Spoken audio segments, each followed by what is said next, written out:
Olá, meus amigos, tudo bem? Nós gostaríamos de aproveitar essa oportunidade para, nesse vídeo, né, que a gente vai postar aí no LinkedIn e outras mídias, falar um pouquinho sobre a questão da normatização, né, sobre as normas que a gente utiliza em projeto. É extremamente relevante porque, por exemplo, nós estamos fazendo alguns cálculos, né, atualmente no NCE, que envolve sempre o uso de normas, né?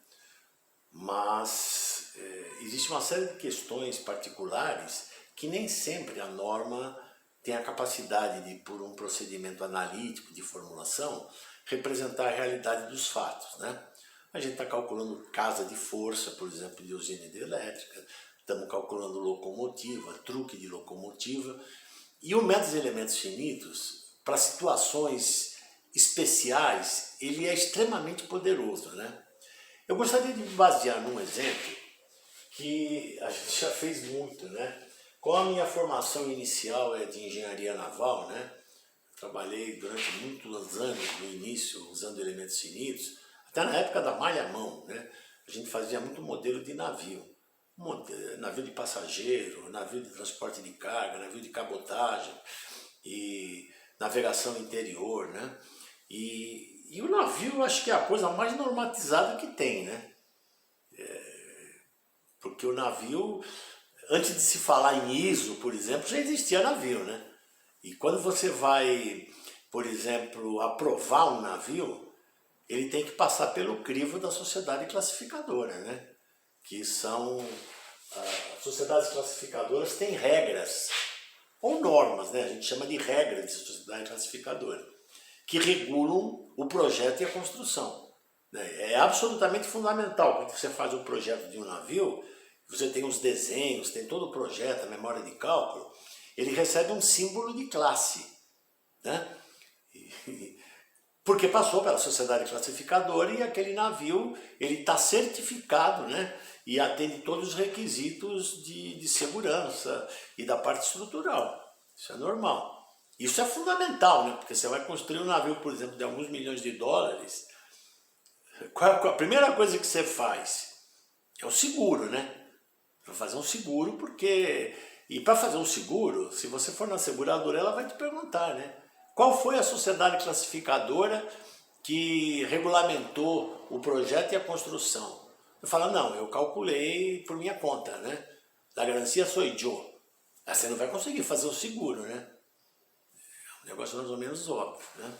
Então, dentro desse ponto de vista, existem aqueles, né? Especificamente no caso que eu vou usar como um pano de fundo, e depois generalizar isso daí, existem várias, por exemplo, sociedades classificadoras, como você tem lá a NBR 8800, que a gente tem usado nas casas de força, usado para definir quais são os carregamentos, porque todo o cálculo é feito com modelos detalhados de elementos finitos, muito mais detalhados que os simples modelos de viga, né, que a gente vê no nosso curso aí e tal.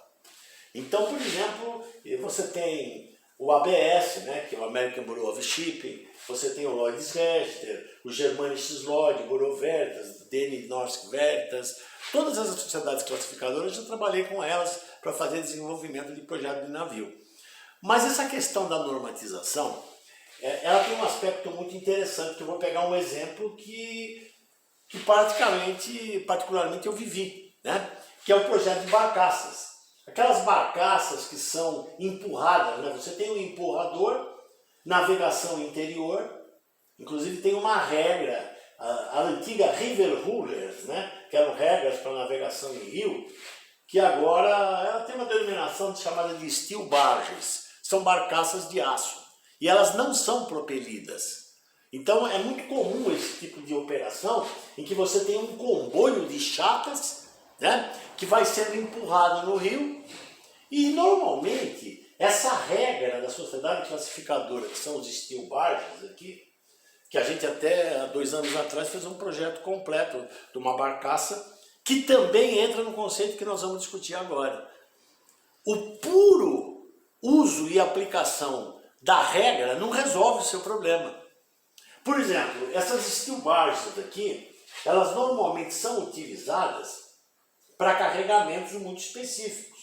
A regra até, você vê aqui, por exemplo, né, uma descrição muito simples, né, da estrutura longitudinal, um corte longitudinal da estrutura do navio. Essas aqui são as chamadas anteparas, né, porque o navio tem que ter antepara, porque se tiver um furo, ele vai inundar todo d'água. Então, você tem que garantir que se pelo menos um compartimento desse encher de água, o navio continua flutuando, ele não afunda, né? Se for navio de passageiro, é mais ainda rigoroso o requisito.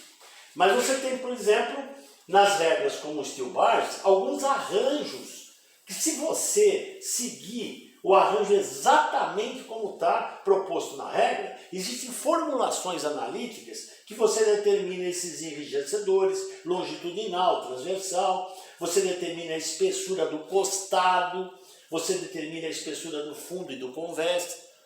E essas aplicações, elas são aplicações padrão. Então, por exemplo, isso aqui é uma embarcação que a gente projetou para transportar minério, né? Seguindo os procedimentos da regra. Aliás, daí que surgem os modelos de síntese. Se você pegar o ABS, por exemplo, e se você vir lá todos os capítulos, eles têm uma série de formulações que dão como se calcula esse enrijecedor, esse enrijecedor, esse enrijecedor, como se calcula a espessura do convés, a espessura do fundo, a espessura do costado. Isso é tudo pré-definido, baseado em experiências, né? E muitas dessas aplicações, elas usam a teoria de viga, né? Então isso é muito interessante. Agora, quando você usa uma regra como essa, você tem que respeitar a condição de utilização. E pode acontecer, como é o caso do exemplo que nós vamos mostrar, no qual a embarcação é idêntica à embarcação da regra. É idêntica ao arranjo estrutural que ele propõe. Só que se você utilizar a formulação para definir espessuras de convés, espessuras de fundo, você pode ter uma surpresa muito desagradável. Porque a despeito da estrutura ser idêntica, você precisa fazer algumas avaliações que a regra não contempla. Porque ela é usada para outra finalidade. É isso que nós vamos discutir aqui. Embora esteja sendo usado como pano de fundo para a indústria naval esse tipo de aplicação, isso tem milhares de aplicações na engenharia mecânica, na engenharia civil, no qual o procedimento da norma não é rigorosamente seguido. Você cria uma situação de interesse, né? Aliás, grande parte dos projetos, os requisitos iniciais não são estruturais. Você quer atender uma determinada situação de uso que transcende aquele uso da regra. E aí você tem que ter um método de cálculo adequado para poder fazer isso. E aí entra o método de elementos finitos. É isso que nós vamos discutir. Tá certo? Então aqui eu estou mostrando uma embarcação. Isso aqui é um empurrador.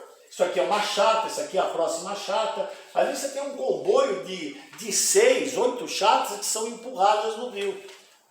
E ele leva, por exemplo, minério aqui, olha. Tem um minério que vai aqui, poderia ser óleo. Isso aqui é a largura, né? Porque, no fundo, a regra da sociedade classificadora, ela começa assim. A viga navio deve ser calculada de acordo com os seguintes procedimentos. Por que ele fala viga navio? Porque do ponto de vista primário, você pegar um cara aqui que tem 80 metros de comprimento, altura de 20 metros, largura de 20 metros, só para ilustrar. Isso aqui é uma viga caixão que está flutuando. E isso tem como consequência a embarcação, como uma viga, ela sofre flexão. E como consequência você tem um momento de inércia dessa viga. E ela tem que ter rigidez, né? Tem que ter inércia, módulo de resistência, para poder suportar as diversas condições de carregamento. Então isso é absolutamente fundamental. Certo? Isso aqui é a largura, a boca, isso aqui é o pontal, na linguagem do naval, e aqui é o comprimento da embarcação. Bom, aí que entra uma questão bastante importante. Quando você vai utilizar, por exemplo, uma barcaça como essa, nós fizemos um projeto que o objetivo desse projeto não era transportar minério, não era transportar óleo, né? Porque quando você faz isso de acordo com os preceitos da regra, existe até uma sequência de carregamento desses porões. Aliás, todo navio tem isso. Você vai lá, eu, por exemplo, como sou santista, né, nasci em Santos, eu quando ainda nem funcionava em ser engenheiro naval, eu visitei muito navio em Santos. E você vai lá na sala do comandante, tem um plano de carregamento. Mas nem o bispo de Santos altera aquilo, né? Porque aquilo lá vem do projeto. Existe uma sequência de carregamento. Porque, de acordo com o carregamento, essa viga navio vai sofrer flexão. Estou falando da viga navio, estou falando do carro do metrô também. O carro do metrô, do ponto de vista primário, ele é uma viga que está apoiada em 2 pontos, vamos dizer assim, que são os truques, né, o rodeiro, e é uma viga cheia de buraco. E também está sujeita à flexão, é o comportamento primário. Calculamos o carro do metrô de São Paulo usando elementos finitos, né? Se você pegar um vagão gôndola de minério, também tem o mesmo conceito. Ele tem o conceito de estrutura primária. É uma viga-U, imensa viga-U, que está sofrendo flexão. Então, o método dos elementos finitos acaba tendo uma ajuda muito grande. Mas vamos voltar para o nosso exemplo aqui. Esse projeto ele tem uma característica fundamental. Qual era a característica dele? A característica dele é que o cara pegava numa cidade um comboio e ele carregava com essas carretas. Olha só. Ele colocava carretas aqui e transportava todas essas carretas de uma cidade para outra. Então você tinha, a carreta entrava na barcaça, isso aqui é o cavalo mecânico, ela deixava, né, basicamente o objeto de carga que é isso, saía, né, e ela era carregada. Quando ela estava toda carregada, aquele comboio levava até uma outra cidade e lá vinha o cavalo mecânico e pegava. Agora, olha só o que acontece. Imagina, né, eu coloquei isso aqui tudo em pontilhado, porque isso daqui representa a barcaça carregada, né, que está sendo empurrada.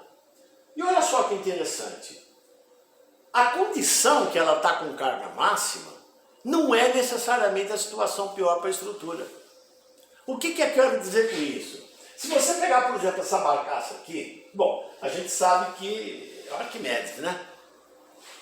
Você tem a pressão da água aqui e você tem como consequência o empuxo, que numericamente é igual ao peso da massa de água deslocada. Daí o nome, que quando o cara se pergunta assim, na engenharia naval tem um termo específico que é o deslocamento do navio. Ah, quantas toneladas dá o deslocamento do navio? Ele está se referindo ao peso do navio. E deslocamento porque o peso é numericamente igual ao peso da água deslocada, né? Ou seja, o empuxo tem que ser igual à carga que atua aqui. Muito bem. Então, quando você pega a embarcação, se você fizer um diagrama mostrando a operação de carregamento, olha só. Imagina que esse cara aqui que tem um peso enorme, isso aqui é um container, por exemplo, ou qualquer tipo de aplicação, esse cara está na ponta, o outro está entrando na ponta. E aqui você tem o centro de empuxo, né, que aqui eu estou vendo na vista transversal. O navio, decorrente da posição que ele está, quando ele se movimenta, você vê que aqui é o centro de gravidade da embarcação, e quando ele dá uma adernada, você tem o centro de empuxo. O centro de gravidade, onde você tem o peso da embarcação, e o centro do empuxo, eles geram um momento que faz a embarcação retornar. Então você tem um braço aqui de momento que a gente chama de braço de endireitamento. Tá claro? Até normalmente quando você calcula a estabilidade da embarcação, existe um famoso diagrama, né, que a gente monta na engenharia naval, que é o GZ em função do θ. À medida que a embarcação vai adernando, né, o que acontece? Esse braço aumenta até que ela chega numa posição que ele começa a diminuir e vira zero. A partir de um ângulo adicional, ela emborca, ela afunda. Tá certo? Porque ela perdeu a estabilidade. Isso aqui é apenas para ilustrar, porque o que nós estamos querendo mostrar é que nessa condição na qual você tem uma carreta aqui e a outra carreta aqui, E o centro de empuxo aqui, olha o que acontece, a embarcação vai fazer isso. Então você precisa tomar um cuidado gigantesco ao projetar isso e fazer uma simulação adequada, porque de uma maneira simplificada como está aqui, o convés da embarcação passa a ser tracionado e o fundo passa a ser comprimido. E normalmente, se você usar a espessura de fundo que a regra pede para você usar na condição padrão, isso normalmente não vai atender. O que eu estou querendo dizer é que pode acontecer isso aqui. Ocorrer uma instabilidade, flambagem. Então o fundo inteiro ele sofre uma instabilidade, sob compressão. Né? É como se eu tivesse uma viga aqui, ela sob compressão ela instabiliza. E o que acontece? O momento que atua aqui, o momento de inércia da viga navio já foi para o espaço, né? Você perdeu. E aí isso aqui é catastrófico, né? Se você pegar uma situação dessa em que a embarcação está partindo no meio, nossa, é um estrondo gigantesco. Então o que eu quero dizer é o seguinte, numa situação como essa, atípica, do ponto de vista de utilização que foge aos domínios da regra, para que ela foi concebida especificamente para transportar aquele tipo de carga, como minério, por exemplo, ou como carga nos porões, isso daqui não pode ser utilizado diretamente como a espessura que a regra propõe. Porque você vai lá no River Barges, por exemplo, no Steel Barges lá, ele tem uma tabela que ele te dá cada enrijecedor, ele te dá a espessura do costado, do fundo e do convés, para aquele uso convencional que a regra preconiza. Se você fugiu disso, você está diante de uma situação que você tem que fazer uma avaliação extremamente cuidadosa. Né? Até tem algumas formulinhas que estão lá na regra. Né? O que é esse M? É o Section Modulus. Então você pega um perfil, você tem... Isso aqui vem da teoria de viga, né? Às vezes o cara está usando a regra e ele nunca pensou sobre isso. Por que está o L ao quadrado? Porque no momento fletor numa viga varia com o quadrado do vão. Então o módulo de seção, o Section Modulus, o que é o N? O N é um CHS. O que é H? É uma altura de carga, é pressão. Você tem a pressão em cima, por exemplo, do componente. E isso daqui é o espaçamento dos enrijecedores, como nós vamos mostrar em seguida. Então a primeira questão central, né, que chama a atenção, se você pegar a embarcação totalmente carregada e essa distribuição uniforme, que depende do formato do casco, você tem uma solicitação que por acaso é muito menos crítico do que essa daqui. A embarcação está menos carregada, mas a situação de carregamento é extremamente relevante. Você tem uma alta carga aqui, uma alta carga aqui e tem um centro de empuxo. E a embarcação tende a fazer isso.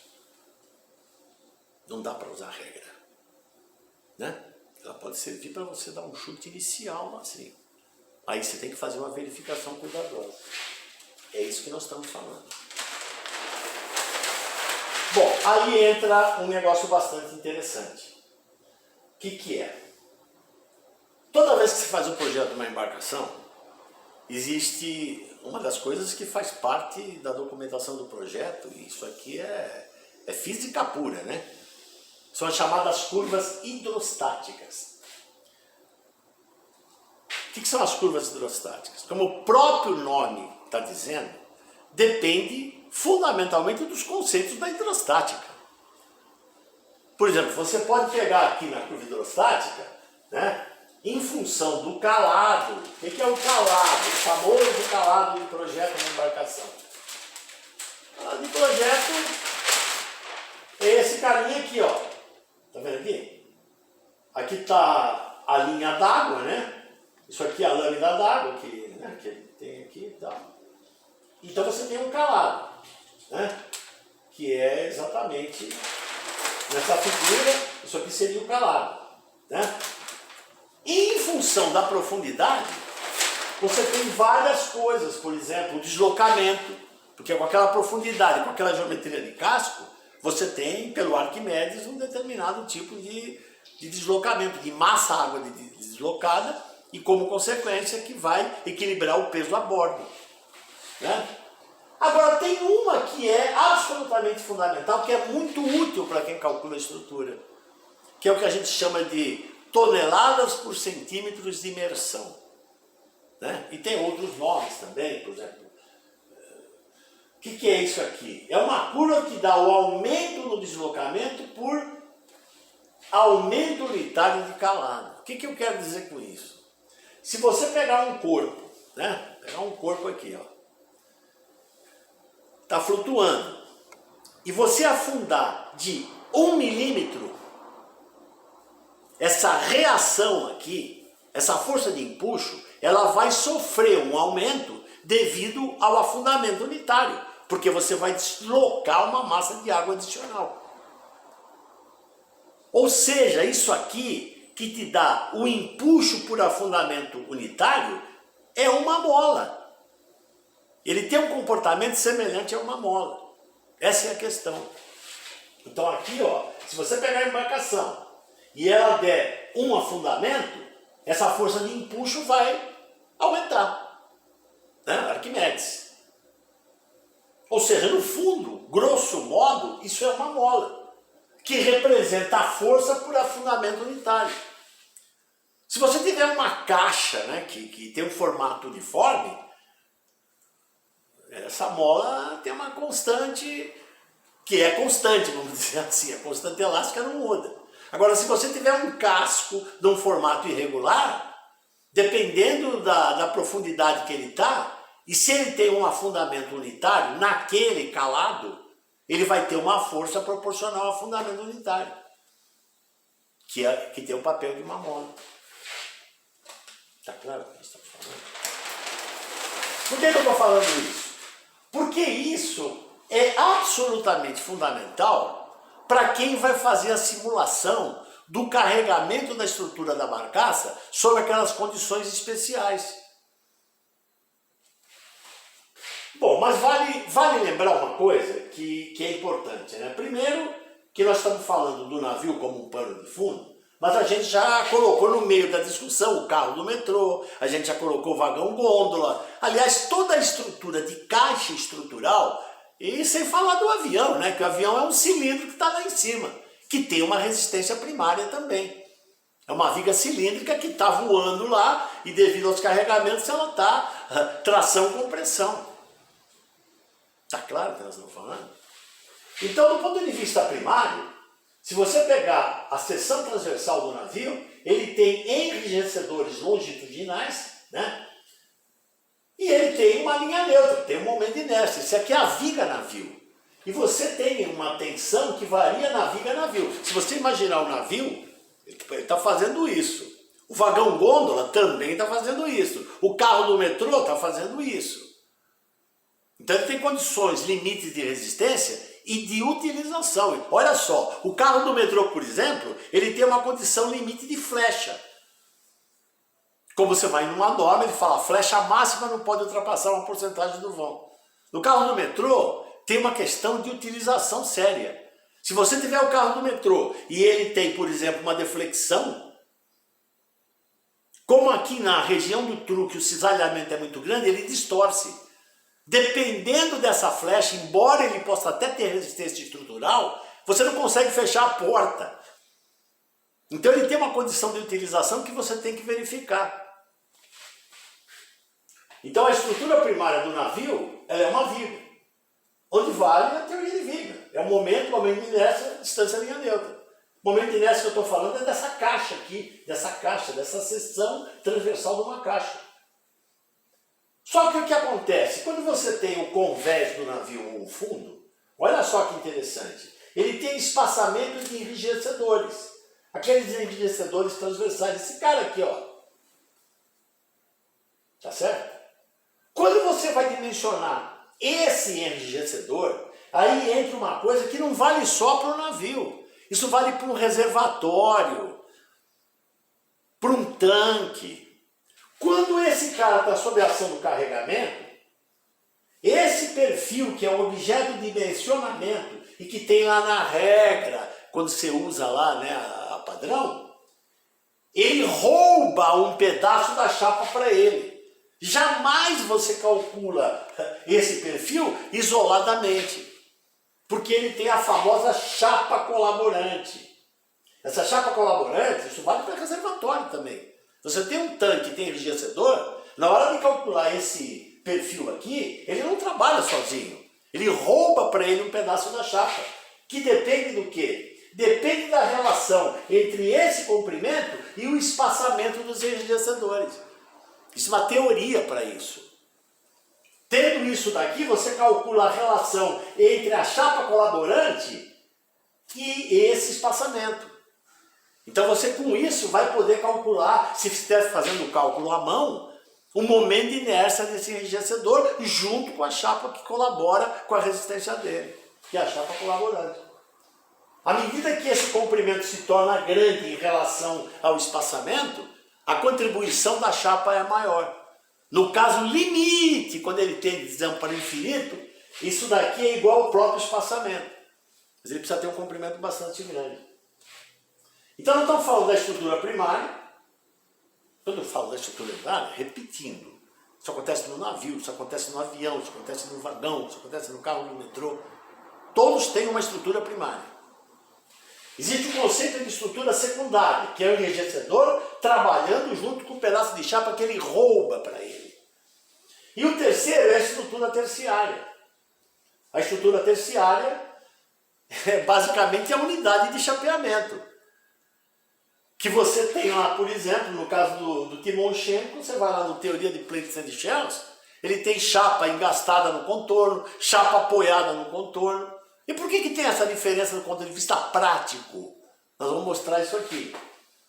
Isso aqui também vale para pontes. A gente já calculou ponte no passado para engenharia civil.